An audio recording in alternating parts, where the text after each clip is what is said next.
ಬೇಡ ಹುಡುಗಿ ಹೆಸರು ಬೇಡ.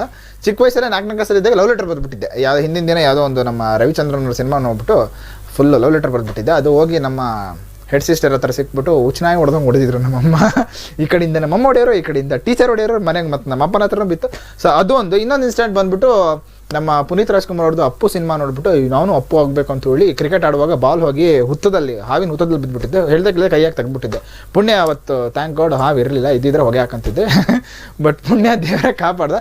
ಈಗಲೂ ನಮ್ಮಮ್ಮ ನಮ್ಮ ಅಕ್ಕ ಅದು ನೆನ್ಪಿಡ್ಕೊಂಡು ನನಗೆ ಈಗಲೂ ಚಿಕ್ಕ ವಯಸ್ಸಿಂದ ಇನ್ಸಿಡೆಂಟಲ್ಲಿ ಹಿಡ್ಕೊಂಡು ನನಗೆ ಫುಲ್ಲು ತಮಾಷೆ ಮಾಡಿ ಕಾಲು ಎಳಿತಾ ಇರ್ತಾರೆ, ಇನ್ನೂ ನೆನಪಿದೆ. ಸೊ ಅದು ಕೊನೆವರೆಗೂ ಮರೆಯೋಕ್ಕಾಗಲ್ಲ. ಇದು ನನ್ನ ಲೈಫಲ್ಲಿ ನಡೆದಿರೋದು. ಓಕೆ, ಸೊ ಇವತ್ತು ಯಾರ್ಯಾರಿಗೆ ಕಾಲ್ ಸಿಕ್ಕಲ್ಲ ದಯವಿಟ್ಟು ಬೇಜಾರು ಮಾಡ್ಕೊಳಕ್ಕೆ ಹೋಗ್ಬಿಡಿ. ನಾನಿರುವುದೇ ನಿಮಗಾಗಿ, ಶೋ ಇರುವುದೇ ನಿಮಗಾಗಿ. ಯಾವಾಗಾದ್ರೂ ಕರೆ ಮಾಡಿ, ಓಕೆನಾ? ಆ್ಯಂಡ್ ಮುಂದಿನ ಕಾರ್ಯಕ್ರಮ ಇದೇ ರೀತಿ ತರಲೆ ಮಾಡ್ಕೊಂಡು ಒಂದು ಸಖತ್ತಾಗಿರೋ ಟಾಪಿಕ್ ತೊಗೊಂಡು ನಿಮ್ಮ ಜೊತೆ ಮಾತಾಡಕ್ಕೆ ಬರ್ತೀನಿ. ಅಲ್ಲಿವರೆಗೂ ನನ್ನ ಪ್ರೀತಿಯಿಂದ ಮಿಸ್ ಮಾಡ್ಕೊತೀರಿ. ನಾನು ನಿಮ್ಮ ಪ್ರೀತಿಯ ಶರತ್ ಅಲಿಸ್ VJ ಸ್ಟೈಲಿಶ್ ರು. Love you all. Bye bye.